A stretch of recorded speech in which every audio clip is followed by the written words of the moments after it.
Halo teman-teman, jadi siang ini di area apartemen aku ini ada angin besar banget.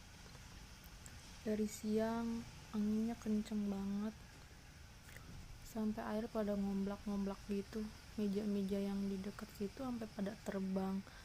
Ada yang masuk ke kolam renang, ada yang kelempar jauh banget. Sampai atap aja pada kebuka gitu, atap yang dekat kolam renang. Ngeri banget ih.